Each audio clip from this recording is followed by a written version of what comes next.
Hello, everyone. Welcome back to People and Platforms, the podcast where we explore the heart of work in Africa, the people, the systems, and the cultures that make or break both.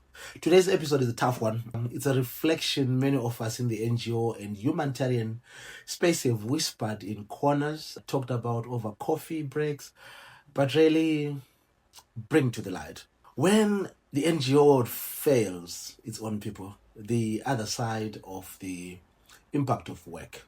We work in this sector because we care, because we believe in something bigger, whether it's child protection in Chimanimani, food aid in Malawi, or education access in Luanda. We show up, we give, we stretch, we sacrifice. But here's the thing. Too often, while the mission is saved, the people behind the mission, they are not saved. Burnout, contract anxiety, silent toxicity in our workplace cultures, a lack of psychological safety. And when funding runs out, you're out. No debrief, no transition support, just a polite thanks. That's what we're unpacking today. Let's start with burnout because it's everywhere, but it's rarely named. In a 2023 East Africa Workplace Wellbeing Survey, over 85% of NGO workers reported moderate to high stress levels. That's the highest across all sectors. Another study from South Africa during the COVID-19 pandemic found that 2/3 of NGO professionals were showing signs of psychological distress, anxiety, emotional fatigue, and yet many of them didn't feel safe to speak up. One aid worker literally said, "It's better to have leukemia than admit to burnout." Let that sink in. We have romanticized the grind. If you don't work late, people won't get fed.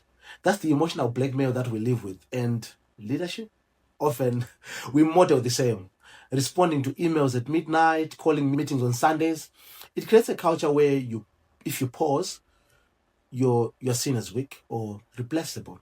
But here's the truth. A burnt out workforce cannot deliver sustainable impact. That's the honest truth of it. And this leads us to culture. The one I'm talking about, right? It's not screaming or throwing things, it's silence, clicks, guilt tripping, passive aggression. It's getting sick but fearing you'll be judged if you take leave. It's the team lead who says, "My door is always open," but who punishes dissent with exclusion. It's the HR policy that promises fairness but turns a blind eye to the rainmaker who's abusive because they bring in the grants, they bring in the money. This is quiet toxicity, and it's real. And here in Southern Africa, our cultural norms often silence us further. Elders are respected even when they are wrong. Questioning leadership feels disrespectful, so we bottle it up. But bottled stress doesn't disappear. It leaks, it spills into team dynamics, into community relationships, even into program outcomes. Let's talk about contracts, the dreaded topic. In many NGOs, especially in Zimbabwe, maybe Southern Africa, I should say, including Zambia, Lesotho, and such, short-term contracts are the norm. 6 months, 1 year, a project ends, your job ends. Sometimes contracts are renewed days before expiry, sometimes not at all. There's a Tanzanian study showing that there's 40% of annual turnover in NGOs. Nairobi data show that 28% in some INGOs. It's the stress, it's the instability, the message that you are only as good as the next grant. And here's the irony. These are the same NGOs writing proposals about livelihood security for beneficiaries, yet we can't guarantee that for our own staff. Let's talk about psychological safety in depth. This is the ability to speak up, make a mistake, or say I'm struggling without fear of punishment or shame. But in many NGOs, especially in field offices and national roles, that's not reality. People fear being labeled emotional, difficult, or not resilient. So they stay quiet. They overextend, they burn out.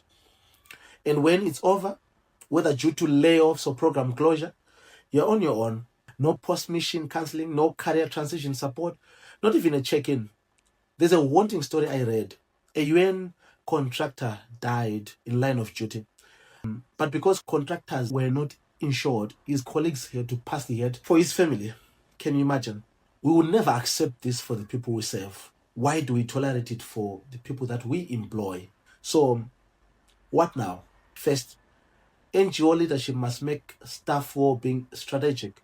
This means budgeting for it, planning for it, creating policies that work. Not just wellness days with fruit and yoga, but real sustained mental health support. Second, we need to rethink our contracts, even within funding limitations. Clear communication on renewals and severance with dignity. Cultivate psychological safety. That starts with leaders modeling vulnerability, saying, I'm overwhelmed without shame.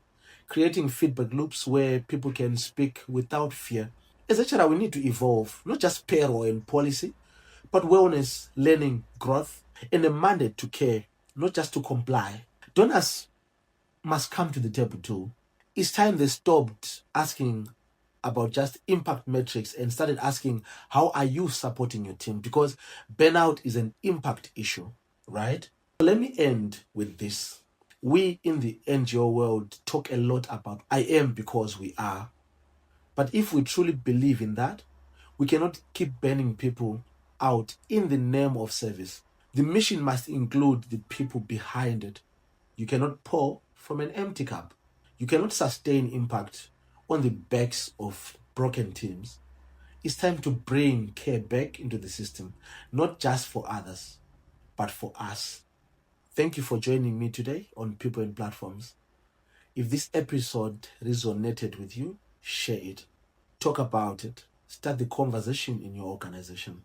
And if you have a story to share, reach out. Let's keep building workplaces in Africa that reflect not just strategy, but humanity. Until next time, stay well and stay impactful. Cheers.